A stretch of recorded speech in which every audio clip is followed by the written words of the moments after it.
In 2017, when the Model 3 came out for Tesla, it took the industry by storm, proving that EVs could have success at a large scale. In 2020, with the release of the Model Y, Tesla has been firing on all cylinders. Well, should I say, their battery has been topped off as they continue to expand their manufacturing plants and continue to gobble up market share, especially within the luxury divisions. But since 2017, the Model 3 has continued to get more expensive, and the Model Y as well. So Tesla is leaving the bottom end of the market to be gobbled up by newcomers.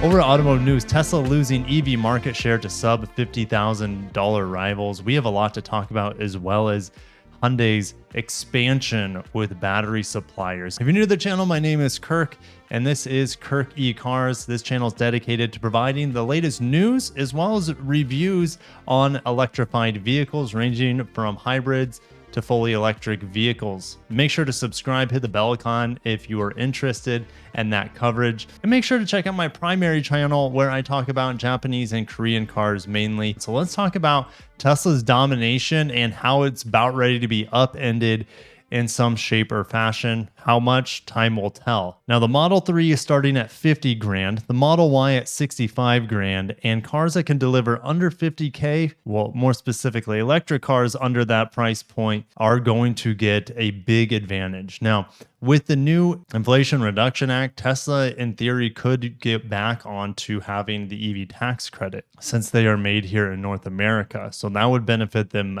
mightily against, let's say, the Koreans, which as of right now build all of their EVs in Korea. But as we'll find out today, that is going to change in the next couple of years. Now, where Tesla is going to be losing is the low end of the market, around $30,000 to $40,000. They haven't come out with this small, affordable vehicle around 25K that Elon Musk has promised. And I think it will come out, but when it does, it really won't have the advantage like the Model 3 and Model Y have had, being the first mass-produced EVs on the market. So we have the Bolt, the Leaf, you can say the Kona EV as well in certain states, just to name a few. And on the top end, we're seeing the luxury rivals, or should I say the luxury mainstays, start to come out with models. And then you also have startups that are competing as well in this segment. So they mentioned Mercedes-Benz, BMW, Audi, Polestar, Lucid, Rivian. Don't forget, Volvo is luxury. It's not quite as high performance as Polestar, but it's essentially the same company. Then you also have Genesis, which is not messing around with electric G80, best electric car I've driven on my main channel. They also have the GV60, a little pocket rocket. That thing is fast as heck. And then you also have their GV70 that will be built here in North America. So that will receive the tax credit. Maybe, depends on what it's priced, because the tax credit drops off if it's priced too high.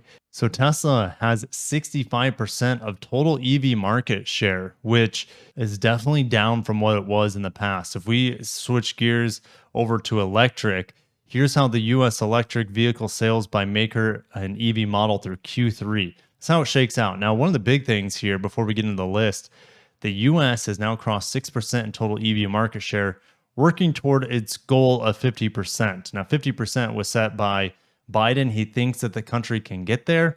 I'm very skeptical of it. Not that I don't want to see it. I'm just skeptical because in order for 50% of the market to be battery electric by 2030 or plug-in hybrid, I think that's also one of those things in there. I think the battery technology needs to take a big jump in the next 8 years. I also think the infrastructure and energy supply needs to radically change in North America in order for us to have 50%. So here's individual model. I'm not going to break this down too much. I wanted to go down here. You can see the Tesla Model Y and Tesla Model 3 taking up like 65% of the market that, remember, Automotive News told us. Then you have these big competitors here, Mustang Mach-E, Bolt EUV. Now, a couple other Teslas, their high-end models here, taking a big chunk as well.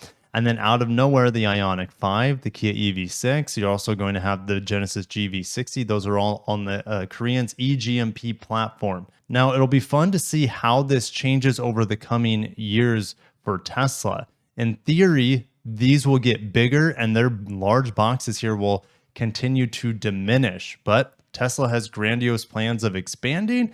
I just think their free lunch of having the market to themselves is over, as essentially everyone is coming out with competitive, unless it's Toyota. They're not competitive with their EVs at this point in time, but they will be. They'll get their ball together eventually. So stay tuned for that. But essentially everyone seems to be getting their act together with BEVs, and Tesla is no longer going to be able to run away with the EV market any longer. Switching over to Reuters, Hyundai Motor, LG Energy Solutions consider building 2 joint venture battery plants in the US. Now, hold that thought. We'll come back to that because Hyundai just officially announced that they are going to procure EV batteries from SK, another Korean battery manufacturer, in North America. And these batteries from SK will start hitting Hyundai vehicles after 2025 here in the United States for EV production. And with this partnership, they will begin